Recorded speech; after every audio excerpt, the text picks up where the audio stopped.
vouloir dire oui. Hein. Bon. Qu'est-ce qu'il dit? Alors je vais vous raconter une histoire. Et comme le thème, c'est la forêt, l'arbre, alors forcément il y en a une qui me vient. Et qui me vient de quelque chose qui m'est arrivé, donc il faut peut-être que je prenne les choses par le commencement. C'est-à-dire au moment où j'ai regardé par le hublot de l'avion. Non, pas un hublot, une vitre. Vous savez, dans ces petits avions à 4 places, c'est de la vitre qui coulisse, comme celle des 2 chevaux, vous voyez à peu près, quoi. On remonte d'un côté, ça te retombe sur le nez, quoi. Alors j'ai essayé un coup d'œil, pas rassuré, parce que ça faisait à peu près 1 heure que nous volions, et ça tanguait toujours. Et j'ai regardé en dessous, et là, loin, loin, très loin, sous le ventre de l'avion, j'ai vu une sorte de mousse verte, épaisse, forte, et au milieu de cette mousse, un serpent alangui comme ça, brun et jaune, qui semblait attendre qu'on lui mette le pied dessus. Et il m'a fallu beaucoup de temps avant de comprendre que cette mousse était en fait constituée d'arbres gigantesques, 40 mètres parfois de haut, serrés les uns contre les autres, que le serpent était un fleuve qui dormait paisiblement. Nous étions en train de survoler l'Amazonie, la forêt. Ça a été une drôle d'histoire pour moi de me retrouver en Amazonie, parce que j'ai une sœur pour qui c'est naturel. Elle est ethnologue et elle travaille en Amazonie, chez les Indiens Kayapo. Et il se trouve qu'elle a des collègues. Alors elle travaille sur les jardins. Passons, c'est pas ça qui va nous occuper. Mais elle a un collègue qui, lui, devait faire de la collecte d'histoire auprès des Indiens Kayapo. Alors, il est allé voir le vieux chaman du village de Moicaraco et il a demandé au vieux chaman, raconte-moi les histoires de ton peuple. Et l'autre lui a dit, ça va pas, non? Je ne peux pas te raconter des histoires comme ça, gratuitement. L'autre dit, mais quoi, c'est que des histoires, tu peux me les raconter? Ah non, a dit l'autre, c'est payant. Comment ça, c'est payant, lui dit l'ethnologue affolé. Ben c'est comme ça, chez nous, les Indiens Kayapo, les histoires existent vraiment. Alors elles ont de la valeur, comme des plumes de perroquet, comme toutes sortes de choses. Alors on discute le prix. Ils discutent le prix, et croyez-moi, les Kayapo en affaires sont durs. Mon ethnologue revient au CNRS, annonce à son directeur de recherche qu'il lui faut une ligne budgétaire pour acheter des histoires. L'autre s'arrache les cheveux s'il en avait eu, lui dit, mais en fait tu plaisantes, qu'est-ce que c'est que ce détournement de fonds? On est sûr de couler la baraque, jamais de la vie. Retourne, renégocie. L'autre reprend l'avion, tout ça à vos frais, alors ne rigolez pas trop. Il reprend l'avion, il repart en Amazonie, retrouve le chaman, lui dit, est-ce qu'on ne pourrait pas faire autrement? On échangerait tes histoires contre des pirogues, des fusils, des perles, n'importe quoi, demande. Le vieux lui dit, des pirogues on en a, meilleures que les tiennes. Des fusils ça va, on a été livrés. Non, je vois pas. Ou alors si, je t'échange mes histoires contre tes histoires. Comment ça, lui dit l'ethnologue? Ben, tu me racontes les histoires de ton pays et moi je te raconte celles des miens. Et là, on est d'accord. Et voilà mon ethnologue essayant de raconter des histoires de chez lui. Il était italien, notez au passage. Il aurait pu. Prato, va. Seulement il a essayé, il a commencé par il était une fois, puis il a trébuché sur les mots, il n'a pas su, il est revenu en arrière, il s'est emmêlé. Bref, ça n'a pas convaincu son interlocuteur qui lui a dit franchement, des histoires contre les tiennes, ça fait 5 minutes des miennes. Alors affolé, mon ethnologue va se consoler auprès d'une bouteille, et là il croise ma sœur. Il lui explique, et ma sœur lui dit, en somme, si on trouvait un conteur qui sait raconter des histoires, et qu'on l'amenait au chaman, alors on pourrait changer les histoires. Exactement, a dit l'Italien. Parfait, a dit ma sœur, j'ai ce qu'il te faut. Et c'est comme ça que 2 mois après, je me suis retrouvé survolant l'Amazonie pour aller faire un échange d'histoires dans le village de Moicana. C'est comme ça qu'on s'est posé entre 2 rangées d'arbres quelque peu menaçants et que le soir même, dans la grande hutte des hommes au milieu de la grande forêt, j'ai raconté des histoires et j'en ai reçu. Et je vais vous raconter une histoire qui est une histoire Kayapo, qui explique comment les Kayapos sont arrivés dans la grande forêt. Il faut vous dire qu'autrefois, ils ne vivaient pas dans ce monde-là, ce monde luxuriant, forestier, ce monde chaud, moite, humide. Ils ne vivaient pas là, non, ils vivaient à l'étage du dessus, dans le monde du dessus. Et les Kayapos savent que le monde du dessus est un monde triste, qu'il est gris, qu'il est sec, qu'on n'y trouve rien, que ce n'est comme de la cendre au sol. Il y avait là une pauvre tribu qui y vivait quand même, qui se nourrissait comme elle pouvait, jusqu'à ce que justement un chasseur croise un tatou. Vous avez déjà vu des tatous? En photo au moins, je veux dire, pas forcément éclairé dans la forêt, mais vous voyez. Alors un tatou. Un tatou est un animal à 4 pattes qui oscille péniblement entre, vous voyez, entre rien et pas grand-chose, entre le tapir et la tortue avec un, je sais pas, tu vois un tapir? Alors on est bien avancé pour le, tu vois un tapir? Un tapir, pas un tapir. Un tapir n'a pas 4 pattes, mais le tapir, oui, c'est compliqué, oui. Enfin voilà, quoi. Hein, un tatou, comme une sorte de gros rat qui tiendrait de la tortue. Vous me suivez toujours? Voilà. Franchement, le tatou, si on vous propose un jour de manger du tatou, choisissez le canard. Mais pour un chasseur Kayapo du monde du dessus, le tatou était une proie de choix, puisque c'était un monde triste et gris où on ne trouvait rien à manger. Alors évidemment, le chasseur voit le tatou, il veut un tatou. Et alors il court derrière le tatou. Et le tatou, lui, ne veut pas être attrapé par le chasseur. C'est la grande surprise de l'histoire.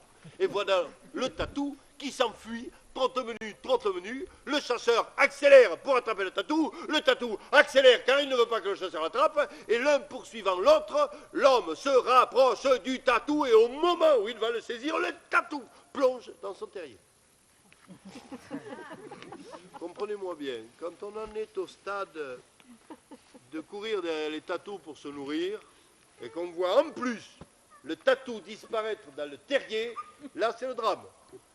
D'ailleurs le chasseur hésite, que faire? Il trouve instantanément le suivre. Et tête la première, voilà mon chasseur de tatou qui commence à plonger dans le terrier et qui creuse.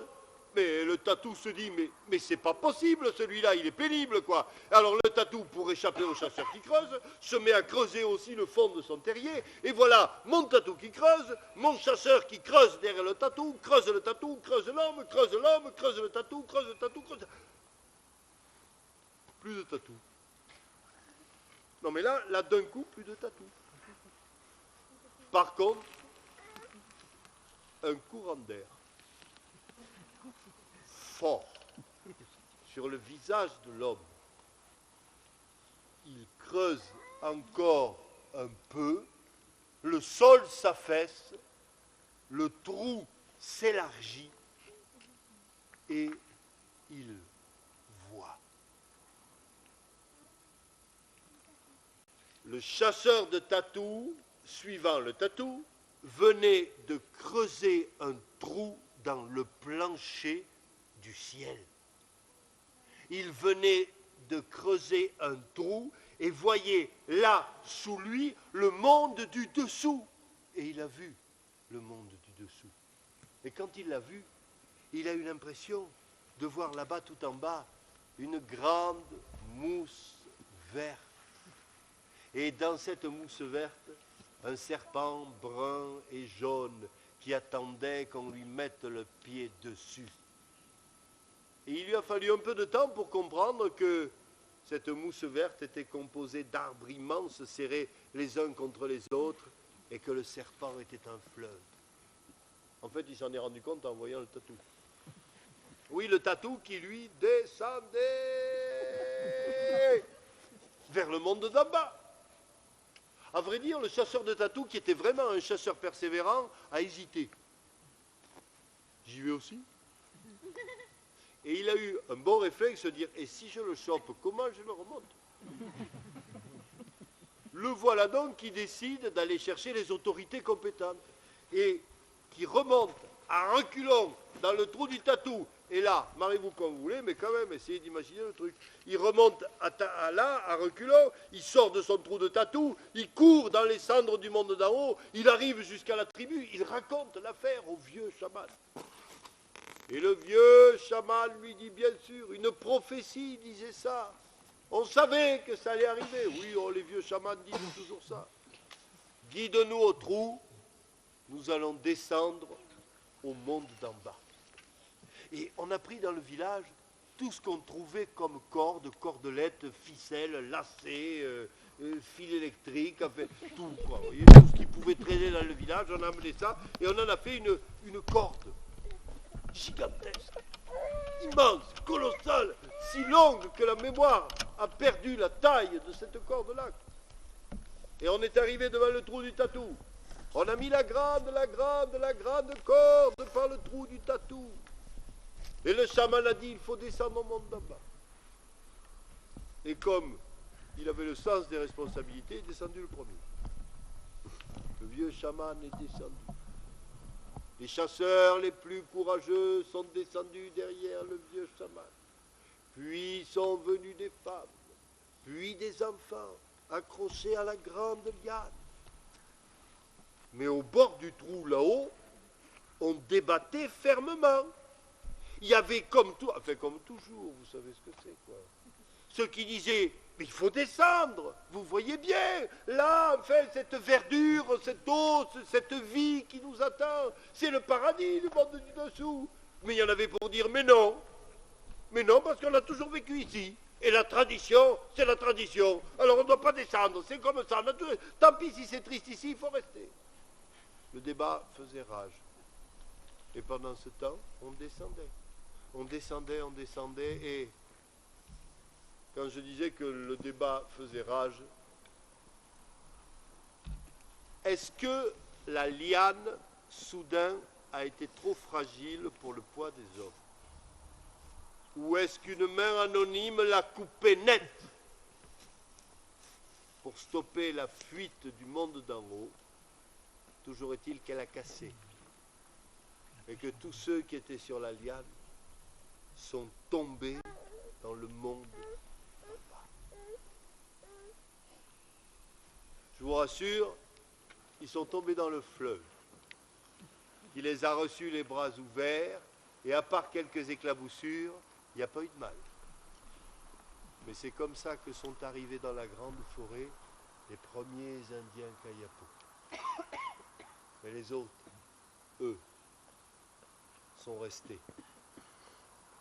On croit ce que l'on veut, on croit ce que l'on croit, mais dans la grande forêt, quand vient le soir, on raconte cette histoire de l'arrivée dans la grande forêt. Et c'est pour ça que les Indiens Kayapo ont cette certitude absolue qu'ils sont au plus bel endroit du monde, au plus bel endroit possible. Et quand ils lèvent la tête, et quand ils voient entre les arbres briller les étoiles, ils les montrent aux enfants et ils disent, vois, chacune de ces étoiles est l'âme d'un ancêtre qui n'a pas eu le courage de descendre au monde d'en bas.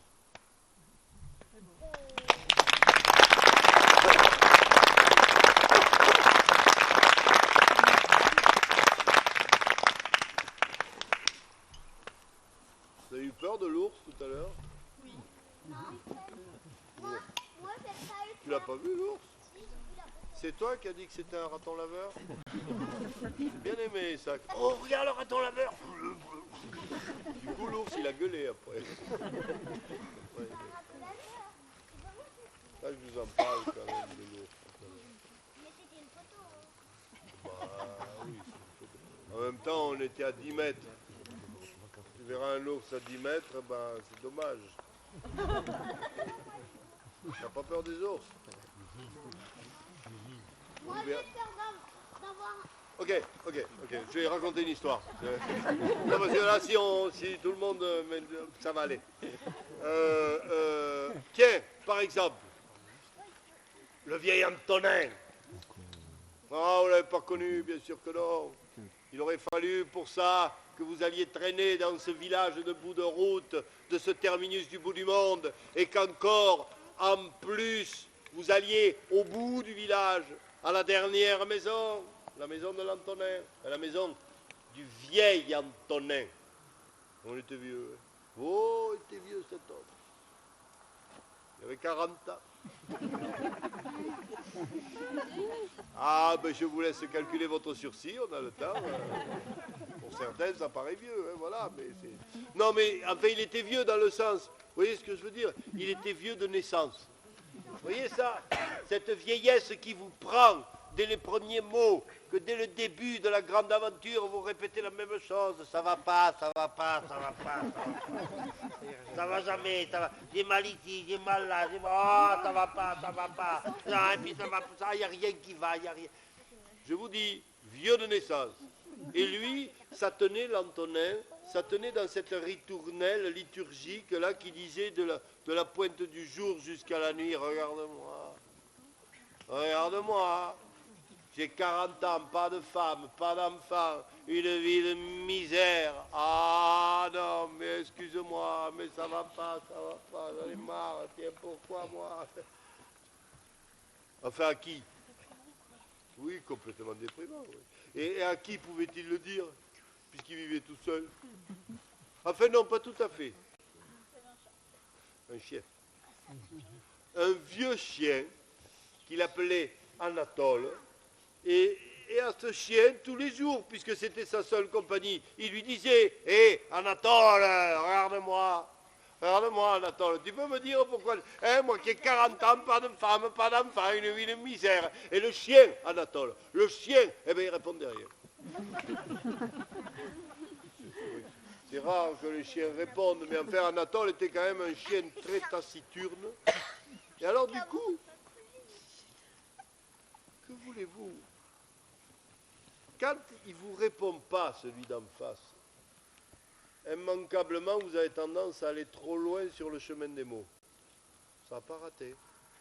L'Antonin, un jour, a dit à Anatole, hé, Anatole, je te préviens que si à la Noël prochaine, je suis encore dans la même situation, pas de femme, pas d'enfant, une vie de misère, je ferai ce que disent les vieux. Et à ce stade de l'histoire, vous êtes bien embarrassé, parce que visiblement, vous ne savez pas ce que disaient les vieux. Voilà.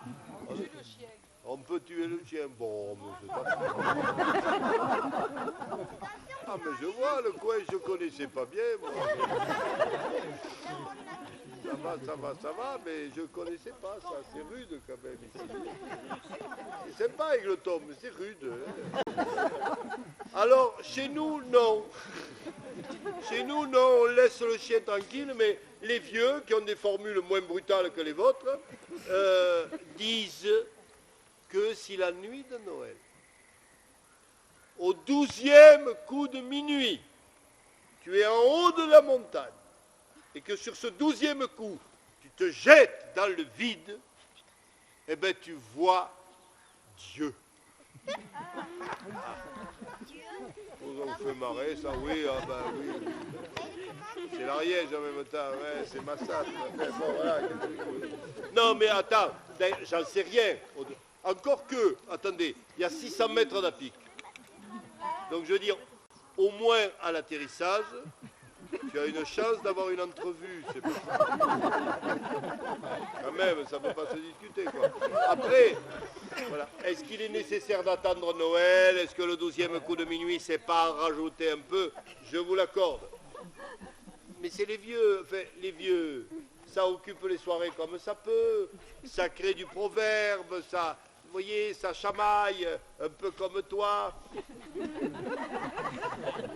T'as vu que j'ai raconté une histoire depuis 5 minutes? Non, t'as pas vu, bon, c'est pas grave. Alors, vous comprenez ça? Alors, ça dit ça, les vieux, seulement le problème, à force de les dire, ça rentre, ça passe dans les têtes et parfois ça y reste. Et l'Antonin, voilà. L'Antonin, c'est dire, mais si je vois Dieu, je peux le demander. Pourquoi? Pourquoi 40 ans, pas de femme, pas d'enfant, une vie de misère? Voilà pourquoi. Avoir des comptes, enfin. Seulement quand tu dis une chose comme ça, après le temps te passe comme du sable entre les doigts. On est arrivé à la Noël. Exactement, sinon l'histoire est finie. 40 ans, pas de femme, pas d'enfant. Il l'avait dit, c'était un homme de parole, il l'a fait. Le voilà qui sort de chez lui et s'en va vers la montagne. Et pour aller à la montagne, il faut traverser la forêt. Et le voilà dans les bois sombres, avançant à tâtons sur le chemin crissant de feuilles mortes, quand tout à coup, au plus sombre des bois, dans un fourré, il voit 2 yeux qui brillent. Alors vous n'êtes pas dupes, hein, on est, hein? Mais si, je vous raconte, c'est le soir, c'est la forêt, le conteur vous fait une voix à faire peur. S'il y a 2 yeux qui brillent, c'est le loup. Le loup, pas le loup, le loup. C'est le loup dans les histoires qui est là pour faire peur. Et un loup qui sort des fourrés. Alors pour le coup, un vieux loup. Pour le coup, soyons honnêtes, un vieux loup, hein, un peu grinçant de l'articulation, un peu pelé, plus trop de dents, plus trop de griffes, mais un loup quand même. Et le loup qui s'en vient autour d'Antonin, qui lui tourne autour, qui le flaire et qui lui dit à voix humaine, Antonin, qu'est-ce que tu fais dehors par une nuit aussi noire et à une heure aussi tardive? L'autre lui dit, j'ai 40 ans, pas de femme, pas d'enfant, une vie de vie. Je sais, ah, très bien. Et alors? Eh bien alors, je fais ce que disent les vieux. Je monte en haut de la montagne. Et au 12e coup de minuit, puisque c'est la nuit de Noël, je me jetterai dans le vide pour voir Dieu. Et je lui demanderai pourquoi. Ah oui, dit le loup. C'est astucieux. Eh bien écoute, vas-y.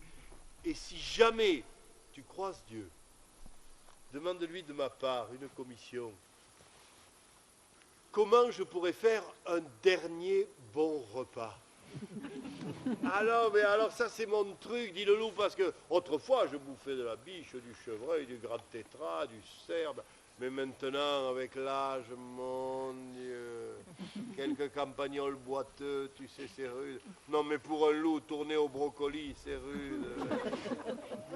Écoute, vraiment c'est pas facile. Voilà, alors franchement, si tu pouvais lui demander comment faire un dernier bon, d'accord, dit Antonin, je lui poserai la question.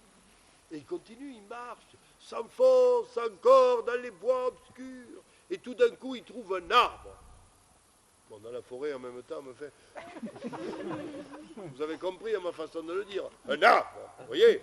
Ça y est, c'est le doyen des bois, l'ancêtre des forêts, un arbre gigantesque, un être de toute force comme ça, qui est là, planté en travers de tout, et qui lui dit, Antonin, qu'est-ce que tu fais dehors par une nuit aussi noire et à une heure aussi tardive? L'autre lui dit, 40 ans, pas de femme, pas d'enfant, vie de misère, pim, pam, poum, Dieu.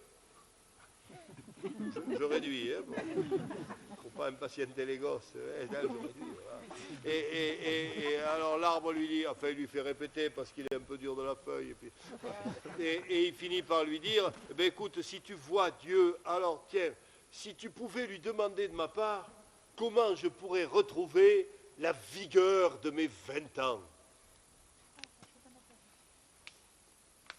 Là, il y en a qui écoutent quand même, hein, ça peut servir, hein, voilà. Non, parce que dit l'arbre, moi qui ai vu passer toutes les tempêtes, j'ai l'impression que le premier courant d'air va me foutre par terre, je ne sais pas bien.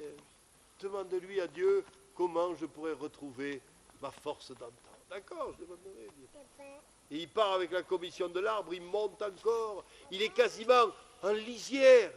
Quand il arrive devant une petite bicounette, vous voyez, une de ces maisons avec les murs ventrus, le toit crevé comme ça, là. Et là, quand il passe, les volets s'ouvrent, et il y a une vieille. Oui, la vieille. Ah, vous voyez la vieille comme ça? Non, je vous le demande parce qu'il n'y en a plus de comme ça. Il n'y a plus de vieilles comme ça maintenant. Il y a les vieilles.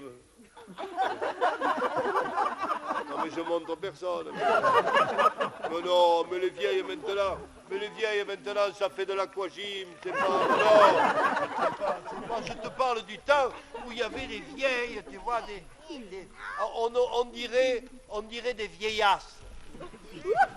Vous savez, en occitan, le as, c'est une sorte d'augmentatif péjoratif. Le caillou, la caillasse. Un rampaillou, une rampaillasse. Essayez avec blonde. Ça vous vient plus naturellement. Voilà, c'est ça, vous voyez, la vieillasse, quoi. Et la vieillasse, elle lui dit, Anthony! Oui, ça n'en trouve plus des comme ça. Qu'est-ce que tu fais dehors pour une aussi noire? Je te dis, mais l'autre, ouh, 40 ans, pas de femme, pas d'enfant, vie de misère, bim bam boum Dieu, ouh, la vieille, ouh, ouh. Oui, je réalise que j'avais jamais réalisé, mais que dans mon histoire, le loup parle comme une vieille. Et la vieille, elle parle comme un loup. Voilà. Et alors elle lui dit, eh ben, si jamais tu dois voir le bon Dieu, j'ai une commission pour lui. Demande-lui comment je pourrais faire pour marier ma Jeannette, ma petite fille, qui a 20 ans, qui est si fraîche. Il n'y a pas moyen de lui trouver un mari. Et pourtant, elle y passe du temps sur Facebook. Oh. Alors, comme il est en haut, il regarde en bas. C'est naturel. Et croyez-moi, la montagne, c'est quand on est en haut qu'on se rend compte que c'est haut. Non, parce qu'en bas, il voit les lumières du village. Alors là, tu vois, c'est le moment où... c'est le moment où tu te dis que bon, c'est Noël tous les ans. Forcément, si ça se trouve, il est déjà 1h du matin. Seulement pas de bol, à ce moment-là, il entend la cloche qui sonne, les 12 coups. Il est venu pour ça. Allez, 1, 2, 3, 4, et alors? Là, vous voyez, au 4e coup, la question idiote, on n'y pense jamais, quel pied d'impulsion? Tu sais qu'il ne faudrait pas se louper quand même. Hein, voilà. Allez, tant pis, va pour le gauche. 5, 6, 7, 8. Et au 8e coup, le doute. Et si c'était pas vrai? Vous voyez ce que je veux dire? Et si les vieux racontaient ça juste pour occuper le silence, quoi? Et si en fait c'était pas la nuit de Noël? Et si Dieu n'existait pas?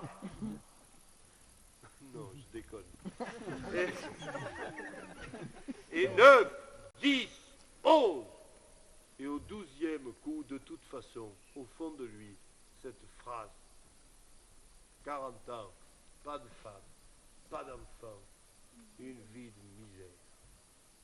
Alors, au 12e coup de minuit, le corps de l'Antonin se détache et tombe dans le vide.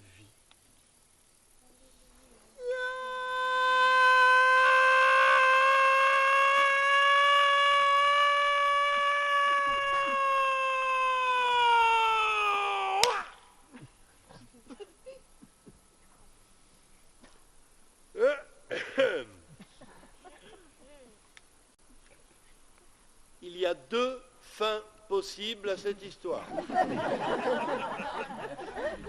ne vous le cache pas. La première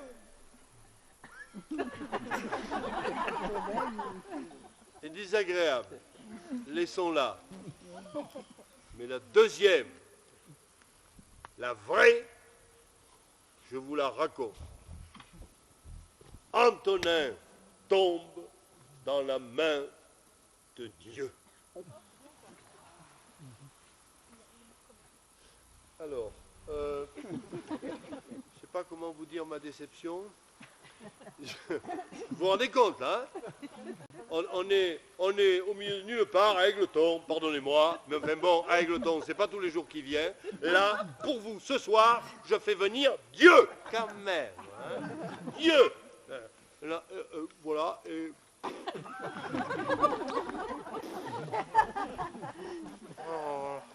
on sent que c'est un département qui est habitué à avoir des présidents à la toque. Tu leur amènes le Dieu, bon, on s'en fout. Vous pourriez faire un effort quand même. Pas, vous voyez. Un rien, une aspiration. Oh. Oui, enfin, vous forcez pas comme ça. Je reprends. Antonin tombe dans la main de Dieu. Oh. C'est pas pareil.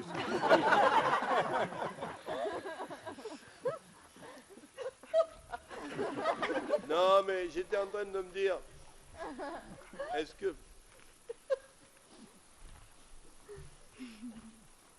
que ça serait abusé si, dans cet élan spontané, il y en ait 2 ou 3, pas tout le monde, hein, à ce moment-là, qui esquisse un petit signe de...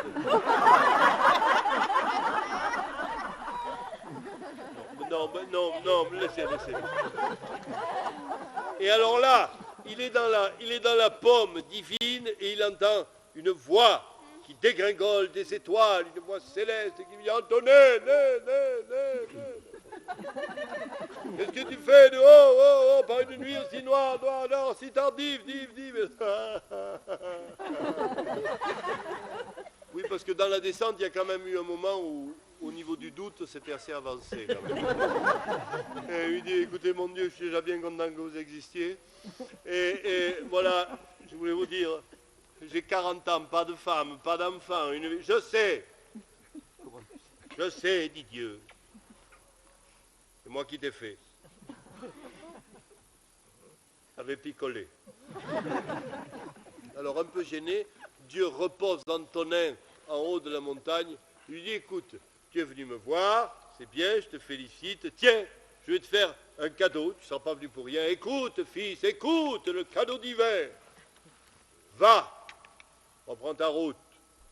Ton bonheur t'attend sur le chemin.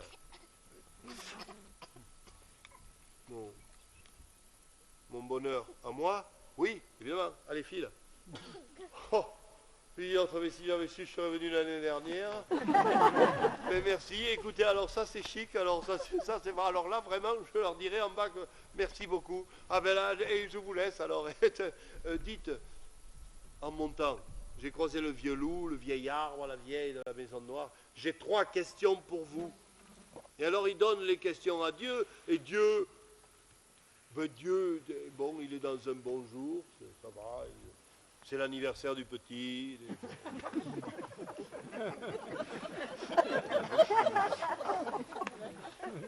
Tout ce que je dis est rigoureusement contrôlé. Hein.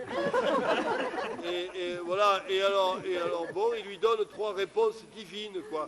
Alors, merci mon Dieu, je transmets et je vous laisse, parce que si mon bonheur m'attend sur le chemin, je ne veux pas me faire attendre trop longtemps. Je vous laisse, bonjour à madame.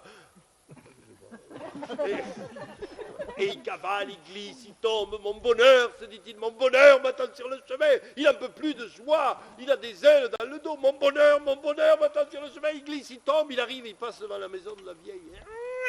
Antonin, tu l'avais... Ah oui, alors pour marier ta Jeannette, tu n'as qu'à, m'a-t-il dit, la marier au premier imbécile qui passera sur le chemin.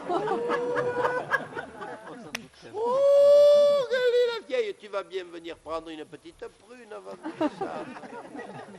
Et l'autre lui dit, ah non, ah mais pas question, j'ai pas le temps. Non mais parce que moi, mon bonheur m'attend sur le chemin, alors je passerai demain, salut la vieille. Et il laisse l'amour là au bord du chemin. Et le voilà qui cavale à perdre haleine en gueulant mon bonheur, mon bonheur, mon bonheur m'attend sur le chemin. Il passe devant l'arbre. Alors, tu l'as vu? Oui, ah ben là, toi, c'est pas compliqué. Un jour, des types sont venus là. Et ils ont planqué, c'était des brigands, tu savais pas, mais je te le dis. Ils ont planqué entre tes racines un coffre plein d'or. Que le premier imbécile qui passe sur le chemin te l'enlève et tu repasseras, tu repousseras comme au premier jour. Ah, dit l'arbre, sauve-moi, Antonin, prends cet or, j'ai pas le temps. Oh, vous pouvez comprendre, dit là. Mais Antonin se dit, mais quand même, ils pensent jamais à moi, les types. Oh, quand même, c'est bon, je passerai demain, tu attendras, parce que mon bonheur m'attend sur le chemin, mon bonheur. Oh.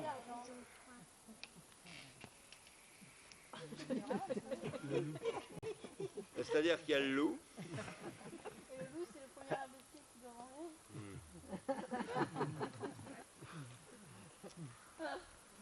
C'est tout à fait ça. Le problème, c'est que je ne sais pas la fin de l'histoire. On va savoir. C'est peut-être ça, parce que ce qu'il y a de bête avec les bêtes, c'est qu'elles sont souvent moins bêtes que les hommes. En tout cas, moi, je tiens cette histoire d'un vieux chien qu'on appelle Anatole et qui vit tout seul dans la montagne. Son maître en est sans nouvelles, alors on va savoir. Mais peu importe, vous, si jamais un jour vous allez sur les chemins du grand vivre à chercher votre bonheur, oh, prenez votre temps. Regardez autour de vous. Profitez de toutes choses. Ça, voyez-vous, c'est un vieux loup qui vous le dit.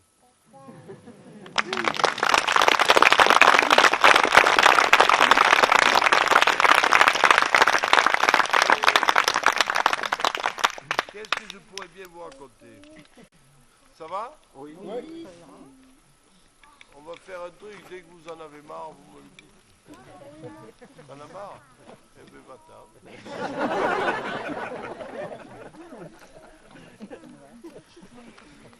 Tant que tu es ultra minoritaire, tu es opprimé, c'est comme ça.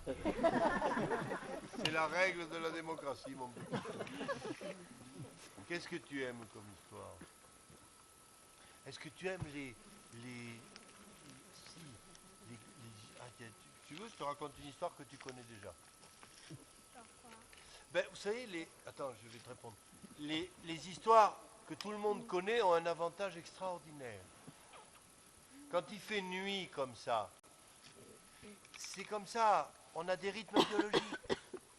Quand il fait nuit, certains d'entre vous sont venus par politesse, parce qu'ils connaissent l'association, parce qu'il faut encourager les initiatives locales. Mais enfin, franchement, la paupière commence à devenir lourde. On a des tiraillements dans la nuque. C'est le moment où on se dit, on est mal installé sur ces cartons. Vous voyez? Et alors, là, c'est le moment où, si je vous fais un grand classique, vous voyez, l'histoire que vous avez déjà entendue 1000 fois. Vous connaissez le début, vous connaissez la fin. Dès les premières phrases, vous savez de quoi il s'agit. À partir de ce moment-là, c'est bon. Roupillez. Vous gardez la tête haute, mais vous vous laissez aller. Dans la pénombre, personne n'y verra rien, surtout pas moi. Et vous pourrez dire, ah oui, il a raconté cette histoire, c'était très bien. Vous voyez? Alors, là, voilà, c'est pour votre sieste. Hein. Alors, je vous fais le classique. L'éternel, voyons. Alors, il en faut une que vraiment vous connaissiez.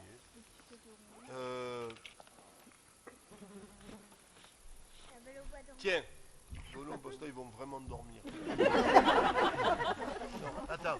Oh, d'abord, on va la faire commencer comme on doit faire commencer une histoire. D'accord? T'es prête? Tu vas la reconnaître tout de suite. Il était une fois. Tu la connais? Pas encore? Attends. Il était une fois une jeune fille.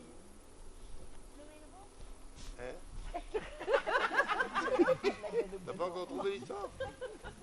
Une jeune fille qui vivait avec sa mère à l'orée de la forêt. Yeah! C'est bon, dormez! C'est bon, tu peux dormir. Voilà. Maintenant, tu connais l'histoire du chaperon rouge. Oui, je l'ai quand tu l'as. C'est vrai? Tu l'as raconté? D'accord. Je la raconte. Alors, je la raconte pour toi, les autres, vous pouvez dormir. Donc, une jeune fille qui vivait avec sa mère à l'orée de la forêt, et cette lignée de femmes avait eu comme matrice une vieille, toute desséchée. La vieille.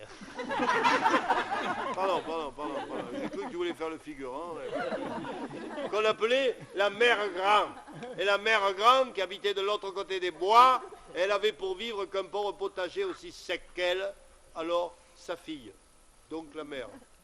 Vous suivez au niveau généalogie, ça va? Donc la mère, fille, qui avait une vache et beaucoup de tendresse, lui faisait passer de temps à autre un petit pot de beurre et une galette, une galette pauvre en sucre, tu me suis, pauvre en sucre, mais riche en amour. Ah oui. Et comme il fallait bien quelqu'un pour transporter ce précieux trésor à la vieille, généralement c'était l'enfant qui s'en chargeait, et qui pour traverser la grande forêt jetait sur ses épaules un manteau de laine rouge qui lui faisait être comme une tache de sang sur la fougère verte et qui faisait qu'on l'appelait dans le pays le petit chaperon. Oui. Moi, je vais raconter le rouge, là, ce soir, on va... si c'est pour les faire dormir, donc je vais faire le rouge. Non, on va faire le rouge. Et surtout, c'est moi qui vais raconter, tu veux bien? Oui, d'accord, bon, voilà. Et où j'en étais? Oui, là, au début, oui, j'en étais à la forêt. Ah, la forêt. La forêt! La forêt, c'était mon domaine. C'était mon royaume. Temps où j'en étais un roi. Et ces temps-là ont changé, qu'est-ce que vous voulez? Maintenant, les bûcherons sont venus, les chasseurs. Et pire, pire que les chasseurs et les bûcherons,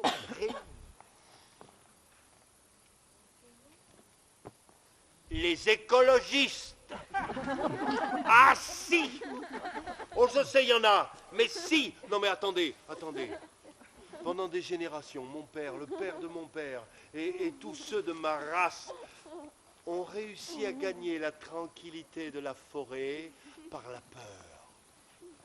Par de longs hurlements nocturnes quand montait la lune et quand le vent était froid, nous avions réussi à glacer le sang des hommes. Seulement voilà, maintenant, eux, ils débarquent dans les écoles et ils disent « Mais non, vous risquez rien, oh là là, vous rigolez, mais des bêtes vous tapez dans les mains s'en vont, c'est très peureux. » Résultat, plus personne n'a peur.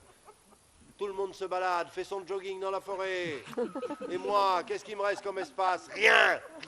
Plus un taillis sombre, plus un coin. Je suis obligé de me cacher dans les grandes fougères. Voilà, je suis le traqué, je suis le persécuté, je suis le fugitif.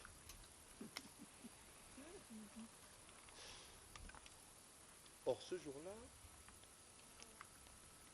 le petit chaperon rouge, portant galette et petit pot de beurre, s'en allait donc chez Mère Grand et était passé par la grande forêt. Et au coin du bois, elle rencontra l'affreuse bête. Ouais. Et la bête se fit faussement aimable, lui tourna autour et lui souffla à l'oreille. « Et dis-moi, mon enfant, où vas-tu à l'instant ?» Et l'autre, ingénu de répondre, « Je vais chez Mère Grand, lui porter galettes et petits pots de beurre. » Ouh, fait la bête, ouh. Et dis-moi, voudrais-tu que toi et moi nous fassions un jeu? Quoi comme jeu? Eh bien, au premier de nous deux qui arriverait chez Mère Grand. Vas-tu? Et oui, elle était ingénue, elle accepta. Voilà. Il va vers le Japon. Comment petite, voilà. Elle accepta et s'enfuit de son pas chantant par le Hein? Mais écoute l'histoire doit le savoir. Et elle s'enfuit de son pas chantant par le chemin des papillons. C'est là. Vas-y, loin, hein, loin. Et pendant ce temps, l'affreuse bête prit le chemin des taillis noirs. C'est bon, reviens. Reviens. Viens voir. Non, viens voir. Non, mais c'est ridicule. C'est ridicule, cette histoire. Je veux dire, pourquoi je l'aurais accosté comme ça, tout d'un coup? C'est pas vrai. Je veux dire, elle a beau être petite comme ça, elle est quand même de la race des chasseurs, des bûcherons. J'ai peur pour elle comme pour les autres. Alors pour elle comme pour les autres, moi je suis toujours resté dans les taillis planqués, voilà. Et ça aurait dû rester comme ça. Vous n'avez pas eu... Mais faire quoi? Mais attends. S'il n'y avait pas eu la galette.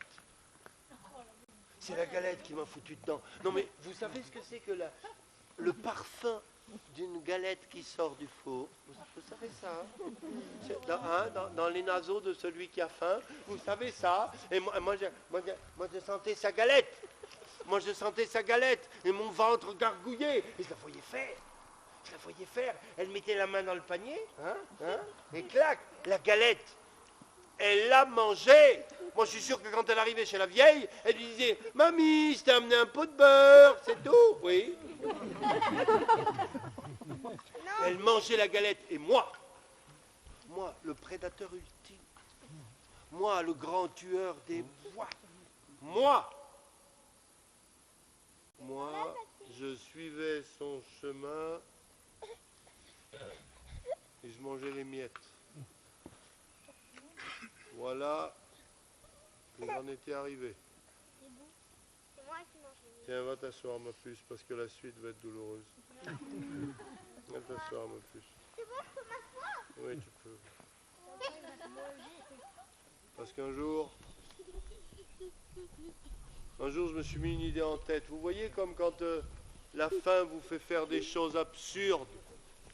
Je me suis mis dans la tête que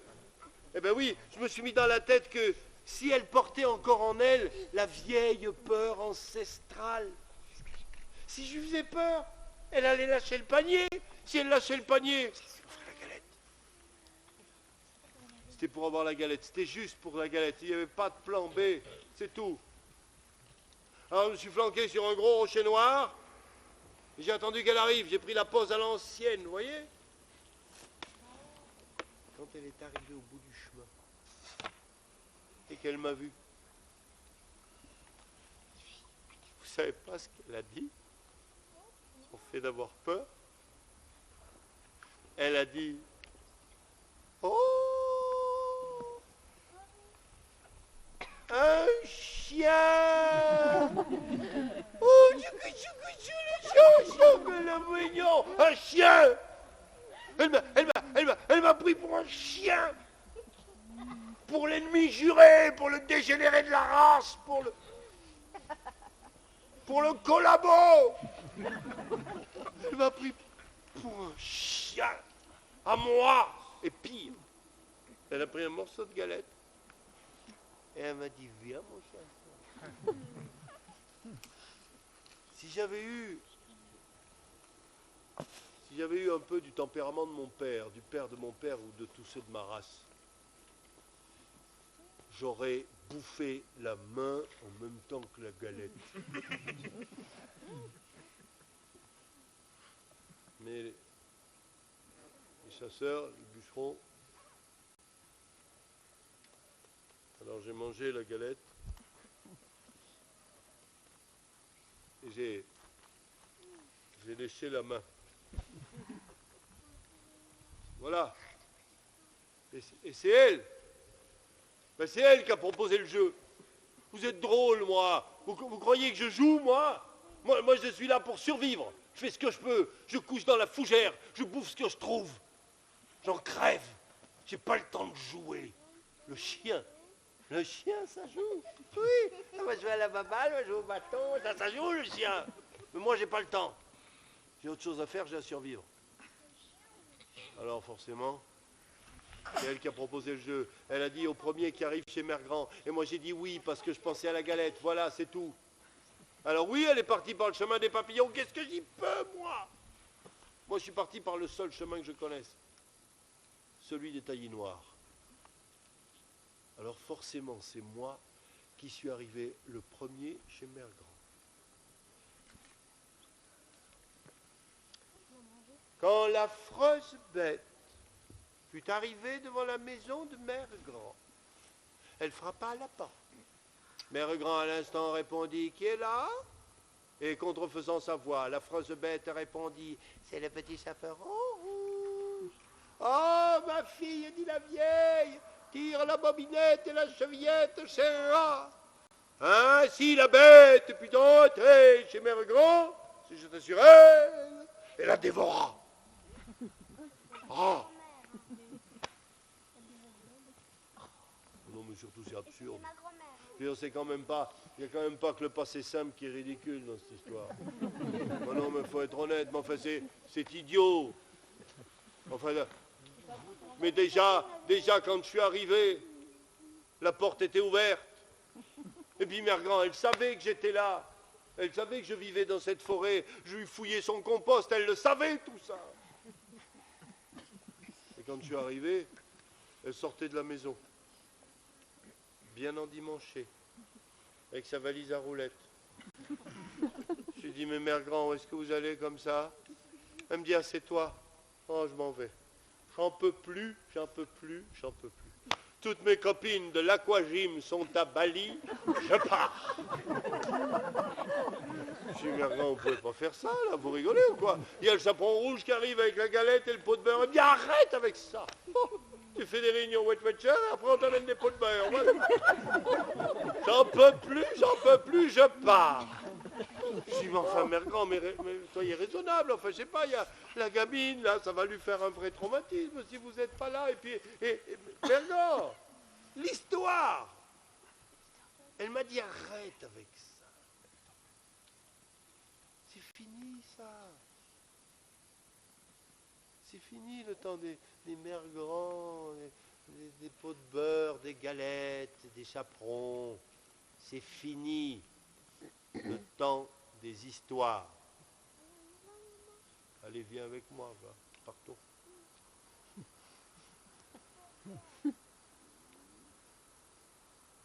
Et j'ai failli. À quoi ça tient? Seulement moi, voyez-vous, j'ai pensé à l'enfant. Moi, voyez-vous, j'ai pensé à l'histoire. Et à la galette. C'est-à-dire, je me suis dit que si je donnais le change un instant, elle poserait la galette, enfin le panier sur la table et qu'elle partirait et que je ferais la galette. Alors je me suis mis dans le lit de la vieille, j'ai remonté la couverture et j'ai attendu qu'elle arrive. Elle est arrivée, elle a frappé à la porte. J'ai dit, contrefaisant ma voix, qui est là? Elle a dit, c'est le petit chaperon rouge. J'ai dit, ah, tire la castagnette, la mobilette. Enfin, c'est ouvert. C'est ouvert. Elle est entrée. Elle a posé le panier sur la table. Je lui ai dit, t'approche pas, je suis contagieuse. Mais elle est venue quand même. Elle s'est penchée vers le lit. Elle m'a dit, oh, ça alors. Mère Grand, vos mains, est-ce qu'elles sont poilues? Mère Grand, c'est fou ça. Et Mère Grand, vous savez quoi, vos mains, vous le prenez pas mal, Mère Grand, hein, elles me font penser aux pattes de mon chien.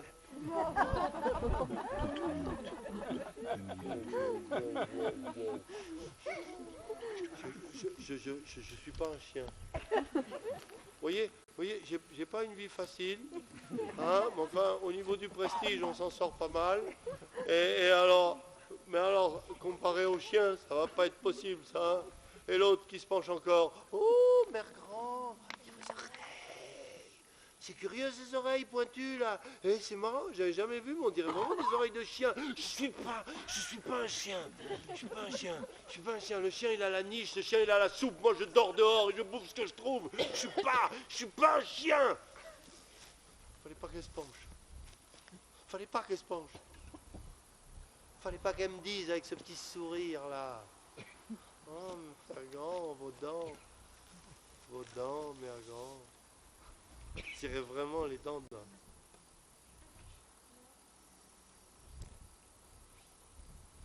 Mon père, le père de mon père et tous ceux de ma race ont été tués par les hommes et par leurs chiens. Je ne suis pas un chien.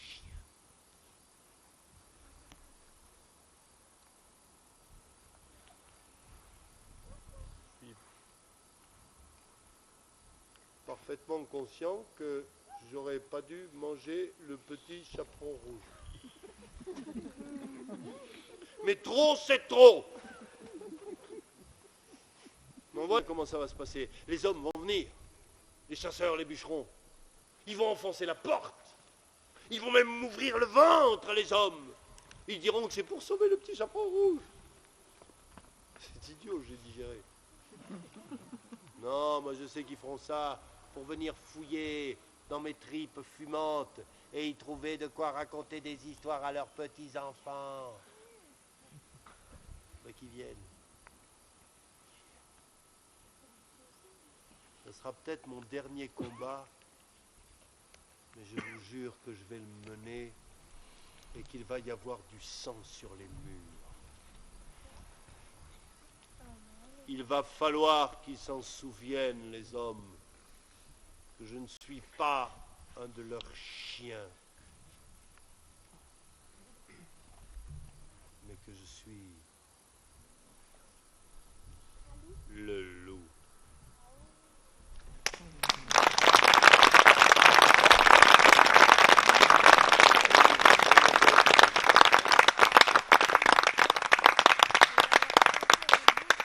Vous voulez une dernière?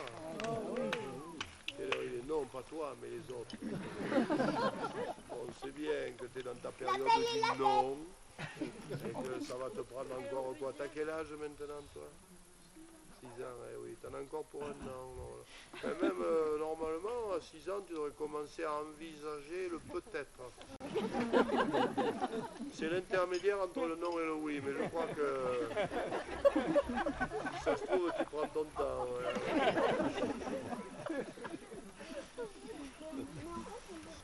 Où est ta maman? Montre-la de la main un peu. Qu'elle est honte un peu. Elle est où ta maman? Ta mère elle est là-bas, voilà. Elle se cachait bien, pourtant. Ça doit pas être facile tous les jours. Ah ben je comprends que du coup vous la flanquez à l'autre bout. Hein. Tiens, va te mettre devant, tu le verras mieux le monsieur. Hein. Eh oui. Enfin, vous avez raison. Ouais. Pendant 1 heure, ça vous fait une pause. Je vais en raconter une de plus, elle est pour vous, hein, pour que vous ayez encore 5 minutes. Allez, va. Eh bien oui,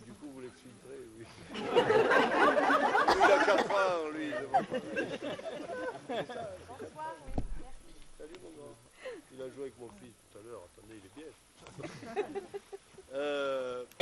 Qu'est-ce que je vais vous raconter? Une histoire triste. Eh bien, c'est moi qui décide.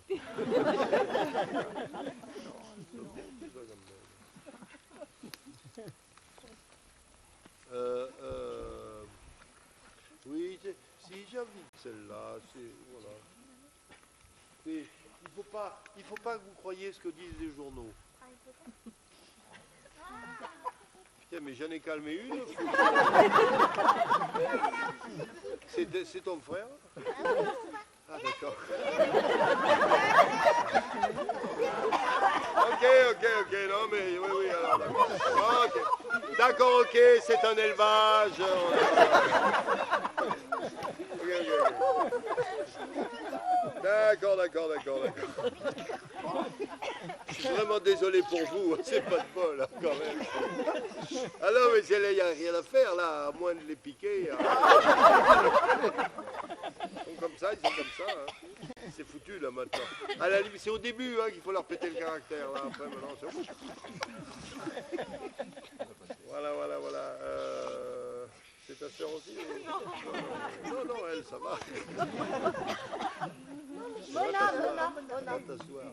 Tu vas te faire engueuler par ta mère. Ça y est, la honte maintenant. Là, au début, c'est un rire, maintenant, elle a honte. La pauvre. Désolé pour vous. Hein. Non, mais j'en ai deux, mais moi, je les fous au camping-car et je ferme. Hein. Sinon, on s'en sort pas. Bien, du coup, je sais plus ce que je vais vous raconter. Oui. Si, oui.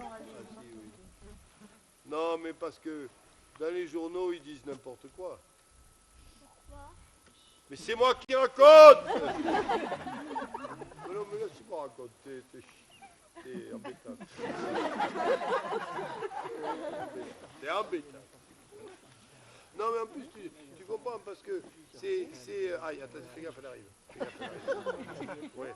Asseyez-vous entre les deux, plutôt. Comme ça, je vous surveille à vous, parce que vous en récupérez une, mais j'ai toujours le deuxième. Depuis quand vous comptez sur lui? C'est nouveau, ça. D'habitude, elle compte sur toi? Ok, j'ai compris, ouais. Du coup, je ne sais plus très bien ce que je racontais. Ah, merci. Tu vois que tu peux être utile. Au moins que ta mère compte sur toi. Non, mais pas, je dis ça parce que l'autre jour, dans les journaux, ils ont dit que l'Henrique était mort à la montagne. Enfin, l'Henrique. Louis Amédée Pujol. Eh bien, je vais... Alors, bon, alors... C'est ta cousine? Il doit y avoir un lien de parenté, quand même. C'est pas possible autrement. Elle l'attendait, elle attendait l'ouverture, là. S'il y a les deux autres qui sont pas...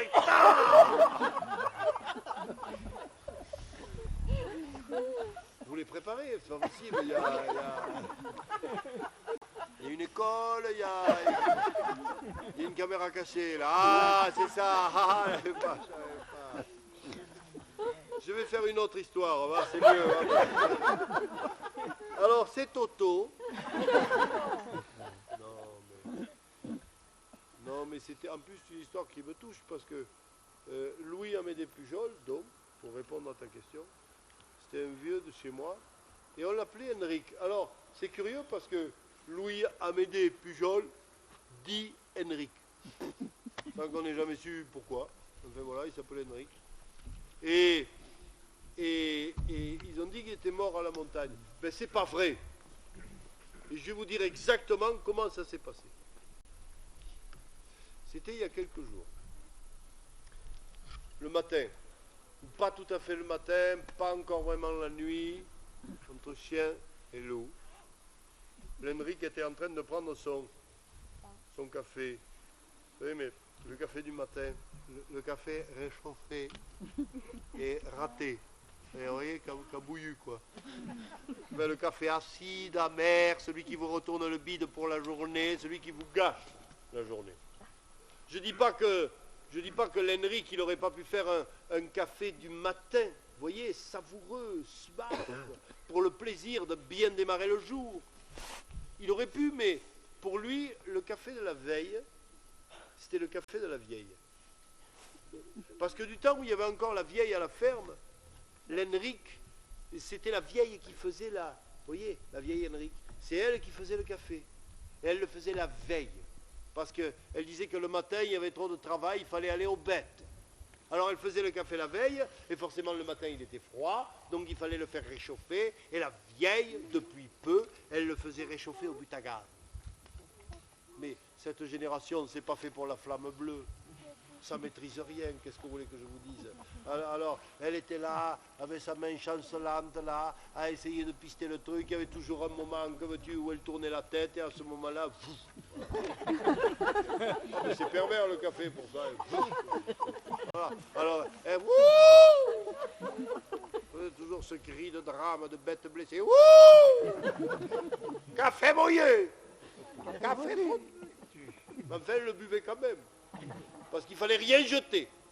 Alors ils se tapaient ce café amer et acide qui leur pourrissait la journée. Mais maintenant que la vieille était morte, il aurait pu faire un café du matin. Seulement, il préférait faire le café la veille parce que ça lui rappelait le temps où il y avait la vieille. Voilà. Ça lui rappelait le temps où il n'était pas tout seul à la ferme. Alors il faisait le café la veille, c'était comme s'il y avait la vieille. Et le matin, il le buvait froid après l'avoir fait bouillir, religieusement.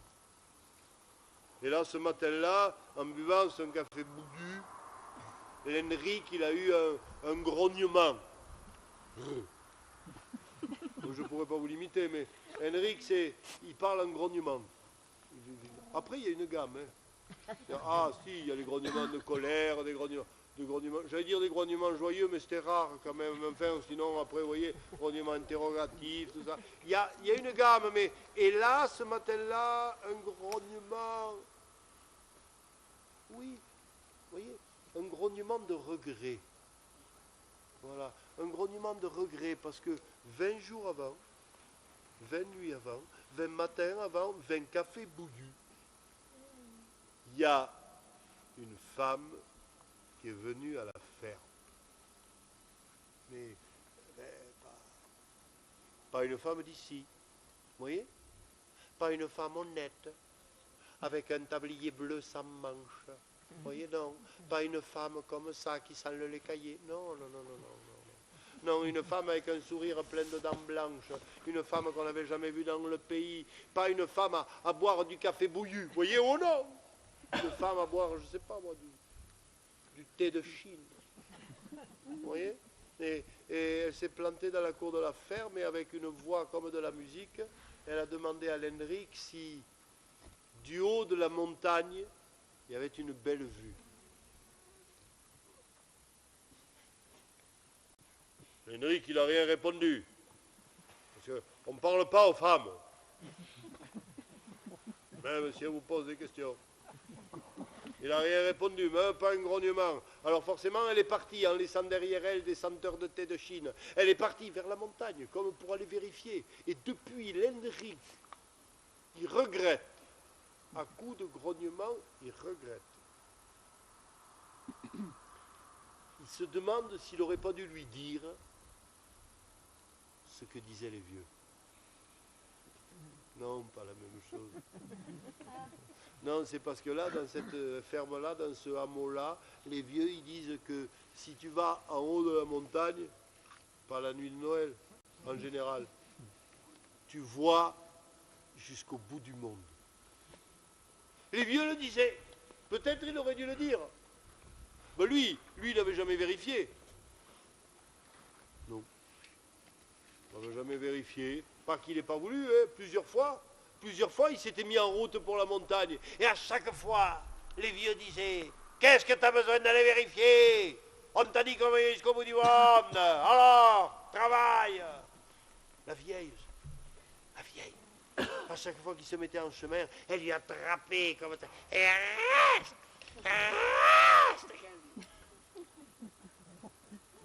Seulement les vieux étaient morts. La vieille était morte. Il était le seul au hameau. Quand il a eu réalisé ça, ce matin-là, il s'est dressé comme les vieilles pierres d'autrefois. Il s'est flanqué en travers de la porte et il est parti vers la montagne. Et le chien l'a suivi. Le chien. Vous savez, un chien, c'est une sorte de croisement un peu improbable, chien errant, renard malade. Et alors de ces chiens, alors on appelle ça les lustreurs de bottes. Vous voyez, toujours collé là, comme ça. Le maître marche, le chien y est, c'est comme ça, c'est génétique. Et l'un a commencé à partir vers la montagne et le chien l'a suivi. Seulement, voilà, tu vois, c'est ça de plus être au cul des bêtes, tu rouilles. Ce qui fait que dès qu'ils ont pris la pente, ils ont eu du mal tous les deux. Seulement, est-ce que c'est la bruyère? Est-ce que c'est les senteurs de réglisse? Est-ce que c'est le vent frais du matin? Est-ce que c'est le frémissement du monde? Est-ce que c'est les senteurs de thé de Chine? Mais peu à peu, l'Henrik a commencé à se sentir plus léger, plus souple. Il a allongé le pas, comme s'il retrouvait celui de ses 20 ans. Ouais, lui, oui. Faut pas le chien. Ah non, le chien, non. Non, le chien, il a essayé de s'accrocher, trotte menu, mais ça faisait un bail qui suivait le maître. Alors, il ne pouvait plus. Et il a décroché. 1 m 2,10 m. Alors il a trotté tant qu'il a pu, ventre à terre, pour rejoindre sa place naturelle, collé à la botte. Mais là, à peine il l'a retrouvé, il a recommencé à décrocher. Ça allait trop vite, 2 mètres, 10 mètres. 1 fois, 2 fois, 3 fois, il a repris sa place. À la 4e, il a compris. Il a compris qu'il ne pourrait pas suivre. Il ne pourrait plus suivre. Et ces chiens-là, ça c'est de toute éternité que quand on ne peut pas suivre le maître, on meurt. Alors, sans faire d'histoire, il est allé entre les racines d'un vieil arbre. Il s'est roulé en boule. Et l'Henrik a senti son absence. Pas qu'il l'ait vu, non, il l'a senti comme on sent qu'on a perdu son ombre un jour de grand soleil. Alors il s'est retourné. Et il l'a vu. Il l'a vu là, dans le creux de l'arbre. Et sans hésiter, il y est allé, il s'est penché et il lui a caressé la tête.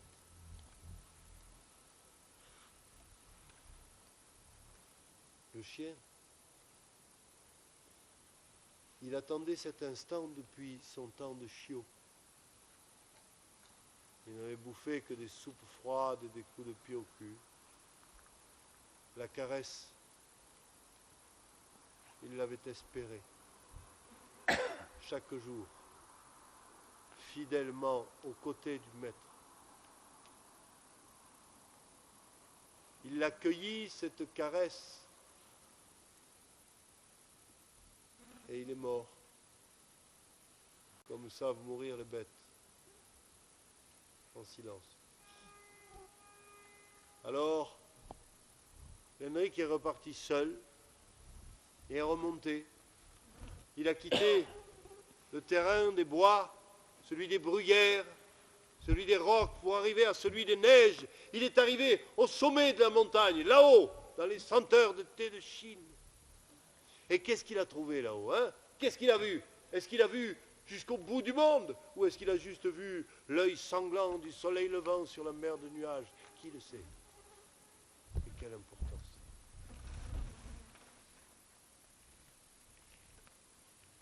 Moi, je vous dis qu'il n'est pas mort en descendant de la montagne. Je vous dis qu'il y est encore, là-haut. Et qu'il n'en descendra pas tout simplement pour laisser le chemin ouvert, pour qu'un jour ou l'autre, vous et moi, on se décide aussi à aller voir si de là-haut, on voit jusqu'au bout du monde, pour qu'un jour ou l'autre, vous et moi, on prenne le chemin pour en finir avec le café Bouzu.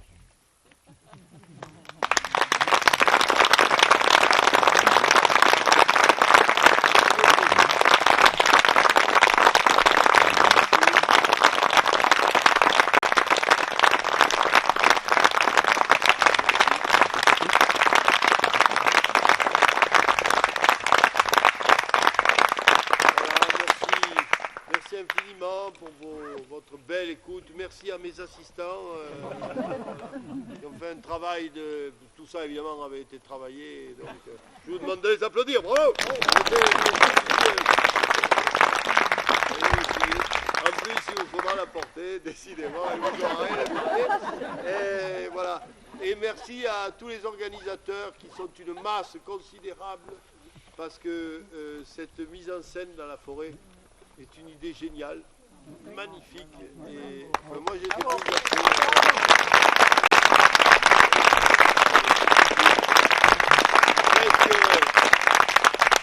presque moi, si j'avais la lampe de poche, je referais le tour là dans la nuit noire. C'est magnifique, voilà, chapeau, c'est, voilà, on va le faire. Voilà, et parlez-en autour de vous, puisque on remet ça demain et après-demain. Très vraisemblablement avec des histoires différentes. Parce que j'aime pas me répéter, ça me fatigue. Et je crois qu'on va repartir en chanson. C'est ça, les chanteurs, vous êtes là. Et on repart en chanson. Parce que sinon, on va se perdre. Merci aussi.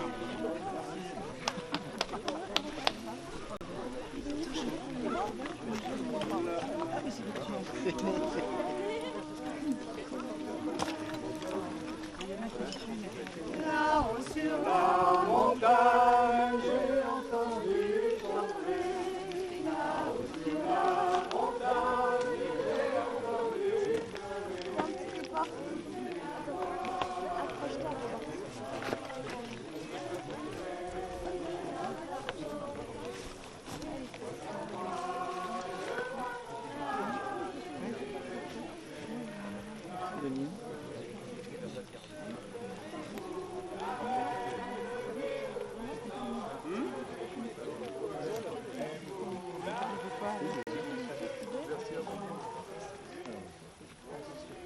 Stéphane, tu sais qu'on avait prévu mardi soir avec Christophe. Et mardi soir, voilà, donc je vais essayer. Je rentre avec Olivier, tu restes des programmes. En fait, demain soir, je reviendrai avec toi.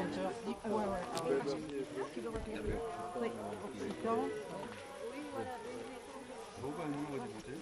Bon, ben, moi je pars avec Pierrot. La petite chose rouge, elle fait chier aussi.